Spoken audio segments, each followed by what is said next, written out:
Hey, what's up guys? My name is Cole with TacSim Media Group. We're here at the SHOT Show 2024. We have a very special guest, John. He had a very interesting career. Went from being 11 Bravo to being a Ranger instructor to, did you end up going to Ranger Bat? Yes, I actually enlisted and went straight to Ranger Battalion in 1983. Little known to me, I only knew of 1st and 2nd Ranger Battalions when I enlisted, and at the time they were putting together 3rd Ranger Battalion. And so right out of basic, went to, of course, to Airborne School and then to RIP and on to a 3rd Ranger Battalion in 1984. Oh wow.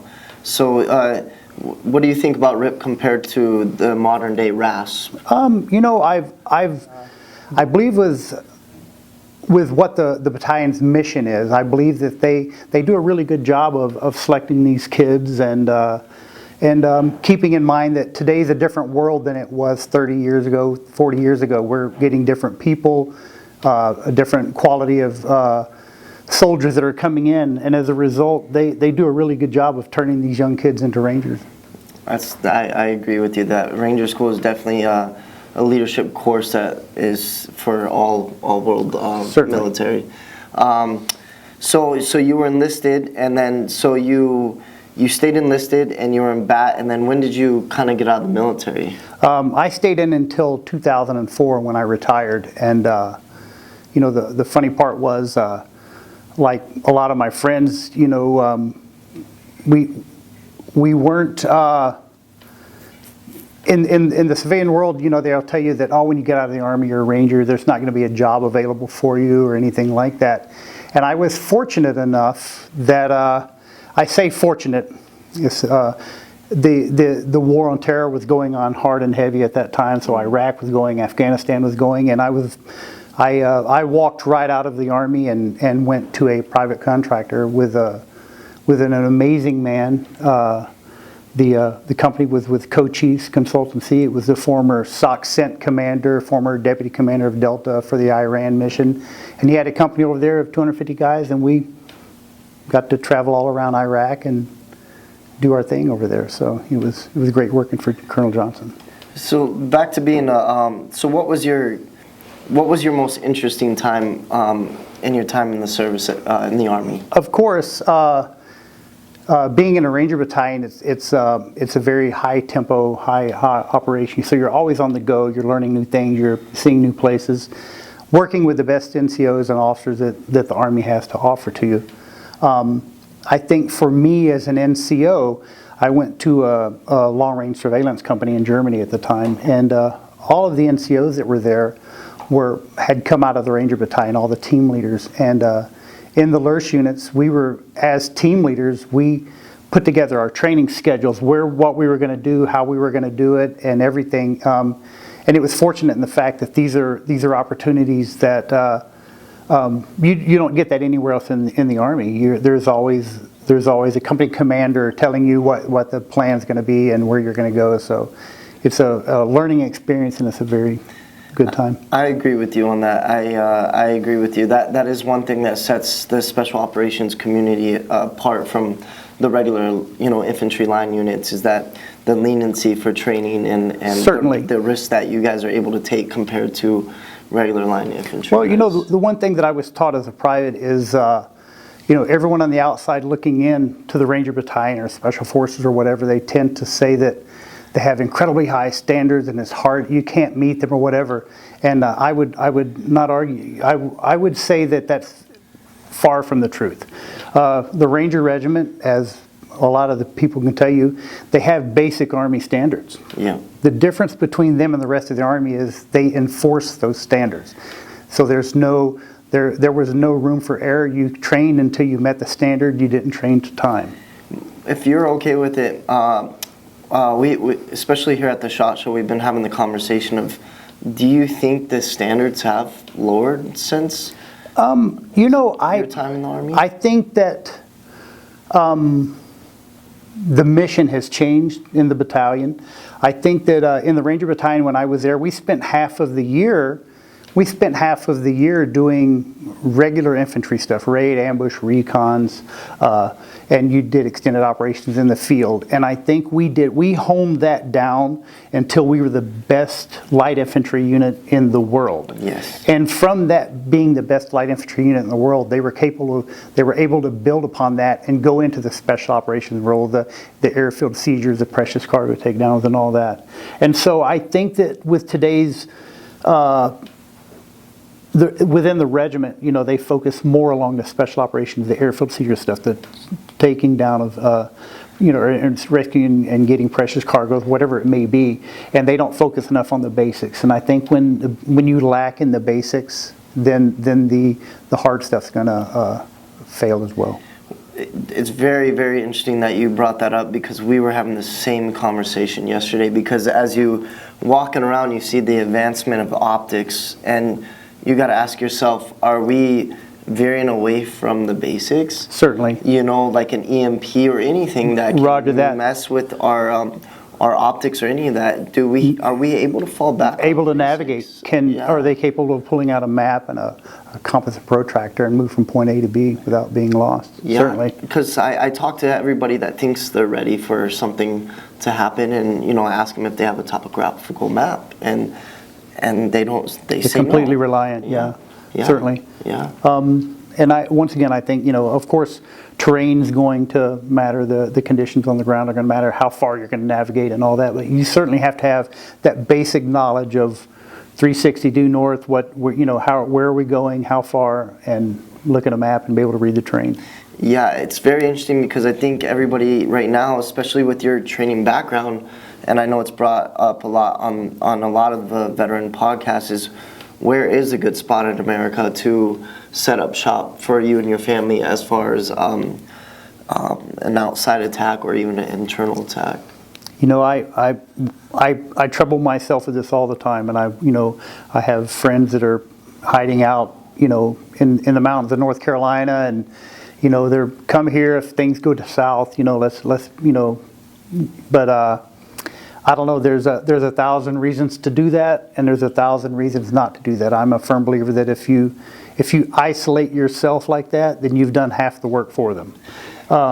So there's caveats to everything. I think you just have to find what you're comfortable with as an individual or as a family, and you make a decision and go with it. Make a decision and go with it. Don't halfway one way or another. Make a decision and stick with it. Well, that's the old saying in the infantry, right? Like, don't think, just do. Right? Roger that. Hesitation will get you killed. Certainly. Yeah. So you got to move forward. You cannot hesitate. Absolutely. Right?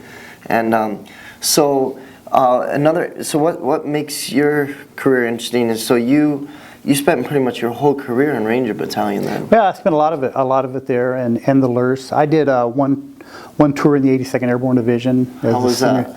I mean, it was quite the experience, because all I'd ever been in was LURS and Ranger Battalion, small, and so I got there, and the large unit, the big division size mentality is and brigade even the size mentality is a lot different than what I was accustomed to doing. And also in a Ranger Battalion, LURS, the NCOs run the show there, and when you go to the big units like that, it's very heavily reliant upon good leadership at platoon, company, and battalion level, and that was some of the difficulties that I saw. I completely agree with you. I just said it, I believe, yesterday, that we need officers for spell checking and legality of war. Yes. But absolutely. The rest should fall on the NCOs. Yeah, certainly. They have their purpose. Yes. They certainly do. Yes. But the actual leading of men, pushing them in, they need to leave that to the NCOs. That's definitely a huge difference. I would say that I noticed between the special operations community and the regular infantry units, is that it's officer-led in the regular line units. Absolutely. Yeah. And so what was your proudest moment as a Ranger then, during your time? Proudest moment? There are so many, that it's really hard to narrow it down, because at the time when I'll think, oh, this was an incredible mission we just did. It was a long along, field problem or whatever we did, and you're tired, someone will bring up another instance where we'll remember the time, and you're thinking, oh wow, that was tough, you know. So as far as me, in all honesty, I can't nail down one time that I can single out and say this was, you know, because they were all good. And again, going back on the NCO, I think what made it so good was the NCOs that I had over me. I mean, it's when I stop and look now, all my NCOs, my squad leader, my first sergeant, my sergeant's mate, they're all in the Ranger Hall of Fame now. I had amazing leadership, and kind of spoiled me because from that point forward as a private on the rest of my Army career, I judged every leader I ever had off of those guys that I had when I first joined the Army, and I'll tell you, none of them met the match. Yeah, I would agree with you. It really, your whole military experience really kind of falls on what type of leadership you've came across. And I had the best. That's awesome. Not everybody gets to experience that, but when they do, you could definitely see them excel as far as career-wise. Yeah, certainly. What was your favorite school while you spent your time in the Army? You know, Ranger school's tough. You know, as a winter Ranger, you're freezing, you're hungry, you're cold, you're tired. But I can look back on some of those days and just, you know, you laugh. When it's all over with, at the time you're wondering, what am I doing here? Why am I here? But then when it's all over, you can look back on it and reflect back and say that was awesome. And I had a good time there. It was fun. Can you explain to the people watching what a Ranger gets to do when they graduate during winter phase? Okay, when we graduated out of Florida, we headed back up to Fort Benning, and it was just prepping to turn gear in, clear CIF, which is, if anyone's been in the Army, they know that's like a task within itself. And so we cleared all that, and I had our guest speaker with Sergeant Major Shalavan, and I believe who also is in the Ranger Hall of Fame, and I think he came out and he told us, he goes, congratulations, Rangers. I know you're tired. You want to go home. You want to eat. And you want to see your girlfriend. Not necessarily in that order. So the speech was about 3 minutes long, and he let us go. And I was like, thank goodness. That's a great leader. At the time, we stood out at attention out there on Todd Field in front of the rappel towers. And I'm like, I don't want to sit here for an hour unless someone speak, you know. And so we did a running, pass, and review, and they released us, and it was awesome. What about the stitching, though? The thing was, if you're a Winter Ranger, you would sew on your Ranger tab with a white thread. Yes. You know, and so people could kind of identify you. Yeah. It wasn't real welcomed in battalion when they would see that. It was like that'd last for about 30 minutes. They smoke you up and then send you back, and you better come back out with it squared away. Yeah, they're like, you think, but you'd sew it inside. We would sew it inside of our PC with white thread inside the tablet. Yeah, not everybody knows that. That's why I brought it up. Certainly. So then you, in 2004, did you get out? So you retired? I retired. And then, so you went and did private contracting, and then at what point did you? Well, I did that for 2 years. Okay. And it was a really hairy, we had a lot of guys get killed and wounded on that contract that we were on, and it was a very dangerous contract. And so I stepped away, and I got an offer to go work for Department of Energy, and I was on a special response team for Department of Energy. Okay. And I did that for 2 years, and it's an amazing job. It's incredible training, a lot of really good guys working there. But we would laugh. We always called it an elephant graveyard because the DOE protects the weapons grade plutonium. The stuff's self-protecting. It would kill you. If you picked it up, it would kill you before you hit the door. So it's self-protecting. And so once you're in the site training, it can kind of get monotonous. Oh. And so I remember one morning, I was about 3 o'clock in the morning, a friend of mine from 3rd Special Forces Group that was on my team, we're sitting in a room not much larger than this. It's just battleship gray. You're not allowed to have any TVs, there's no radio, there's nothing in there, and I was like, I got to get out of here. No and so I put in with Blackwater at the time, and just said, I'll go work for the State Department. Friends, yeah. Exactly. Yeah. I said, I'll go work for the State Department, get on the WIPS program. So I put in, and naturally when they saw my friend and I had a Q clearance, they're like, hey, come on over. And so we went to Moyoc, And we went through the training, but we had already had a guy that had been on the WIPS program, and he said, hey, this is nothing like what we did for WIPS training. You know, we were driving, we were doing all kinds of things at Moyoc. And we were there for like a month, and then they took us up to another site up north of, you know, where we were at, and we were going through shoot houses in the most odd locations that you've ever, I mean, just incredible. You're driving along a road, we'd turn off into some cornfield. I'm like, what are we doing? You know, it's a little dirt road, and then you go out, and then there's a shoot house in the middle. So we'd go through, and we did that for quite a while, and then after a series of qualifications and, you know, PT and all this other stuff, they brought us in and read us in that that it was the Central Intelligence Agency, and if we were interested in continuing on, they would, you could stay, and if you didn't want to, you could go, and no foul. So it's kind of like a gentleman's course in a sense. Yeah, I mean, there's a lot of shooting, and there's no room for error. They're very particular in who they accept in there. Or like No. At that point, I mean, I had a guy that went through the vetting with me. He had just retired out of Team 6. Okay. We had several other SEALs and Special Forces, a couple of us Rangers, you know. Nice. So as far as the smoke, I mean, they gave us a PT test, but I mean, they already knew at this point in our careers that wasn't an effective tool to try to teach us, because we've already had all these experiences throughout the military. The reason why I ask you that is because I've seen a lot of infantry guys at the beginning and stages of Blackwater, but not on your guys' level. So you have your guys that aren't as qualified, and so Roger, you know, I mean, they're still good Americans, you know. Absolutely. They just you know, hadn't taken that challenge themselves. Yeah. And as I say, you know, with the selection we went through, we did a PT test. They wanted to establish a baseline, make sure you were at least meeting this standard. But primarily it was endless shooting. We were in shoot houses for days on end, and just watching you, because it's unique with the global response staff. You're not going in with a platoon of guys. You're not going in with a squad guys. It's me and one other guy that are going into areas, and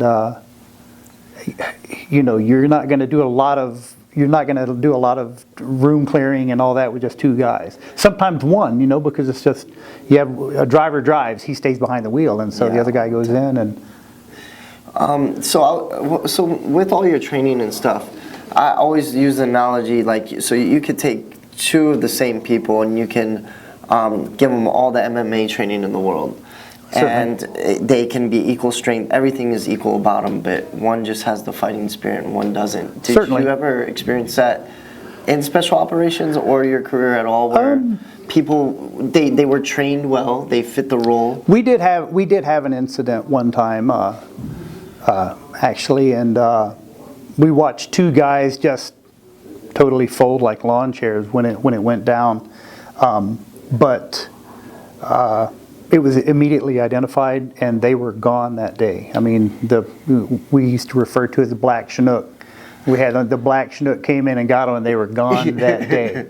So I was glad in that sense that we could identify these people and be gone. But other than that, the guys that, once again, you know, that were selected to come with us, they had a background. It wasn't new to them, and so we just I guess worked with that's amazing the people. difference between the line infantry and the special operations, is that you get to see those individuals fold like that, as compared to the infantry when you got, you know, 40 guys in a platoon. Certainly. You know, you can, yeah. You can kind of hide in there. You be the gray man. Yes, absolutely. So my next question is what? So when they asked you if you wanted to be part of the agency, how did you respond? I took a little. I mean, I took a few minutes to really try to drink it in, you know, and I tossed it around. I mean, there's always that as a young private special operations guy or whatever, you know, you always these romanticized stories of being in the CIA and doing this and that or whatever. But when the rubber really meets the road, and you think, well, that guy's me now. You know, that guy's going to be me or one of my buddies or whatever, and. You have to process it and take it serious, because it's a very incredibly serious offer. Yeah, certainly. Yeah. So I mean, fortunate, we only, I think we had 9 people that completed that training, and we all took it. How many were put through that training then? Initially, when we started at Blackwater, I couldn't tell you the number. I mean, it wasn't really high, but it was probably double that at least. Okay. So let me touch on that a little bit, because there's been a lot of controversy about the private contracting industry, especially with Blackwater, Yes. right? They kind of were the scapegoat for a few different situations. Certainly. A lot of gray areas with Yes. the whole thing. What is your thoughts on private contracting? Do you think it's something that we should continue to have?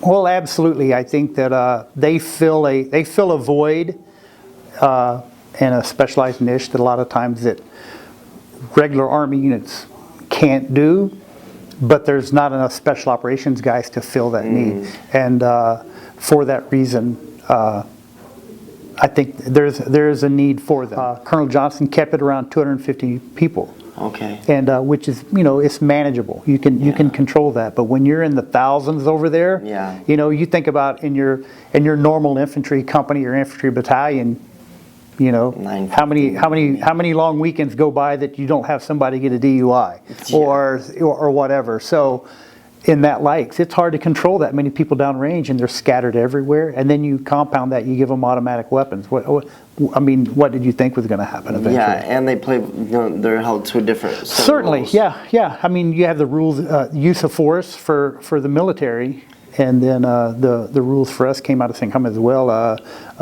the rules of engagement for the military, and the rules of use of force for military, for non-military, the contractors. So. Would you say there's a lot more leniency for the private contractors? No, and I that's one of the things, being a senior NCO, when I'd go talk to the mill, and I would, and say, hey, what are your rules of engagement, and they'd read them to you, and they almost mirrored ours word for word. Okay. I think the problem is, when I'd give a briefing, I expected my men, because I was a team leader and then became the chief operations officer, I would read it. We would follow rules for the use of force to the T. I mean, exactly as they were. I think the problem the military had is, with all the news embedded and everything like that, CENTCOM would send down rules of engagement for the military.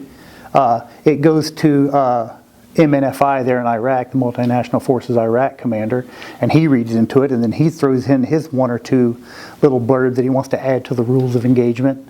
Then it goes down to the division, and the division commander, none of them want to see their face on the news at night. Yeah, that's true. And so each one of them adds their little piece, so that by the time it gets down to Joe level, they're not even capable of defending themselves.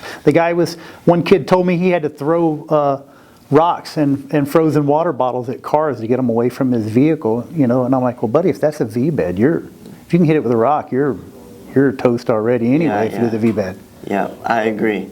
So what are your thoughts then about when media being involved in war? Because we're seeing media on all levels kind of be used as manipulation for proxy wars. Certainly, yeah. But I mean, we're America, and that's the beauty of this, is the media, free access to it, and whatever. I think that it has its place out on the battlefield, and in reporting truthfully, honestly, and I think that's wherein lies the problem.